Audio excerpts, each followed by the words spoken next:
రాజకీయం అంటే వారసత్వం, రాజకీయం అంటే ధనబలం, రాజకీయం అంటే అంగబలం. ఇవన్నీ పాత మాటలు. తమిళనాడు రాజకీయ యువనికనుపై దళపతి విజయ్ సరికొత్త చరిత్రను లిఖించారు. ఒక సామాన్య కారు డ్రైవర్ కొడుకును చట్టసభకు పంపడం సాధ్యమేనా అంటే సాధ్యమని నిరూపించారు విజయ్.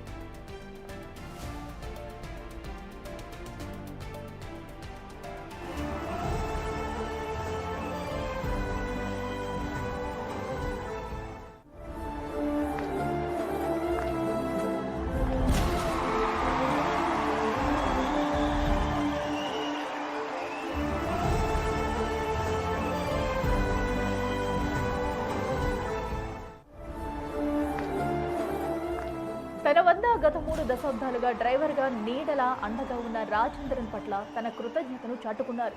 రాజేంద్రన్ కుమారుడు శబరినాథ్కు విరుగంబక్కం వంటి కీలక నియోజకవర్గం నుంచి టికెట్ ఇచ్చి అందరినీ ఆశ్చర్యపరిచారు. ఆ రోజు బీఫామ్ తీసుకుంటూ తండ్రి కొడుకులు వేదికపై కన్నీళ్లు పెట్టుకుంటే విజయ్ వారిని హత్తుకుని ఓదార్చిన దృశ్యం ప్రతి ఒక్కరి హృదయాన్ని కదిలించింది.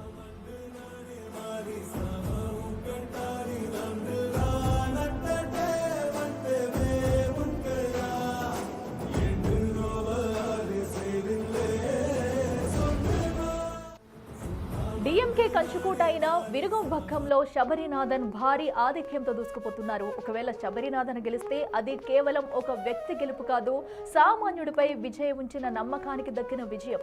కారు స్టీరింగ్ పట్టిన తండ్రికి రాష్ట్ర తలరాతను మార్చే చట్టసభకు వెళుతున్న కొడుకు ఇస్తున్న అపరూప కానుకేది అంటున్నారు అభిమానులు.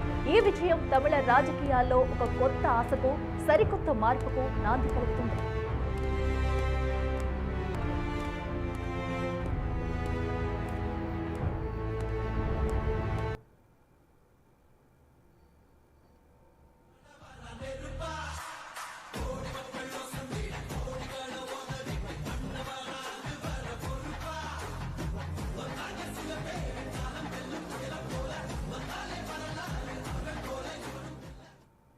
2026 పశ్చిమ బెంగాల్ అసెంబ్లీ ఎన్నికల ఫలితాలు భారత రాజకీయాల్లో పెను సంచలనాన్ని సృష్టించాయి. 15 ఏళ్ల మమతా బెనర్జీ పాలనకు చరమగీతం పాడుతూ తొలిసారిగా బెంగాల్ గడ్డపై బీజేపీ కాషాయ జెండా ఎగురవేసింది.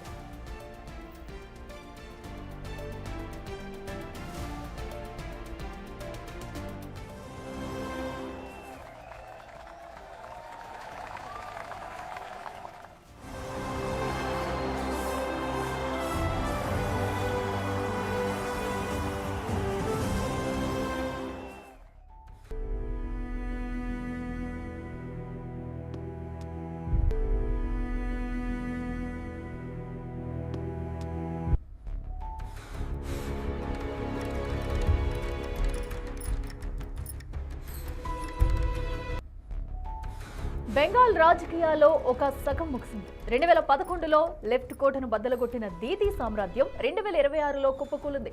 ఇవాల్టి ఫలితాలు పశ్చిమ బెంగాల్లో సరికొత్త చరిత్రను లిఖించాయి. అసలు మమతా బెనర్జీ ఎందుకు ఓడిపోయారు? మోదీ షా వ్యూహం ఎలా ఫలించింది?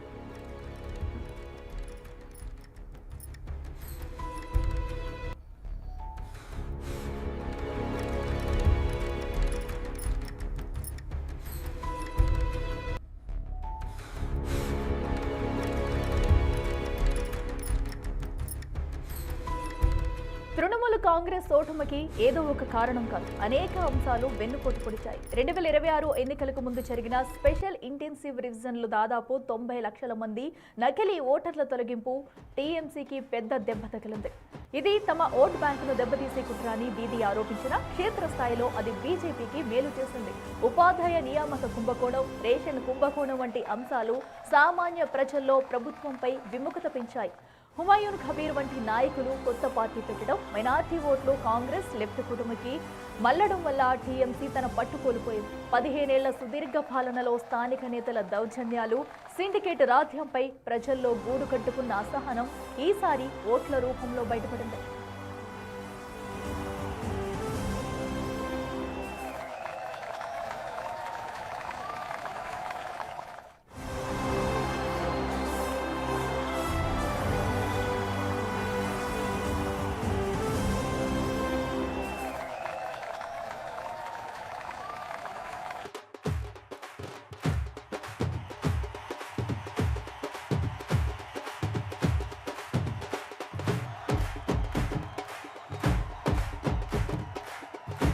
మరోవైపు బీజేపీ విజయం ఒక క్రమశిక్షణతో కూడిన యుద్ధంలా సాగింది. సువేందు ఈసారి బీజేపీకి బెంగాల్ ముఖ చిత్రంగా మారారు. ఆయన క్షేత్రస్థాయి వ్యూహాలు బీజేపీకి భారీ మెజార్టీని కట్టబెట్టాయి.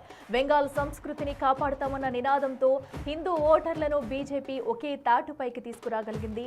సోనార్ బంగ్లా నిర్మిస్తామన్న మోడీ హామీ, కేంద్ర పథకాలు నేరుగా ప్రజలకు చేరడం వంటి అంశాలు గ్రామీణ ఓటర్లను ఆకర్షించాయి.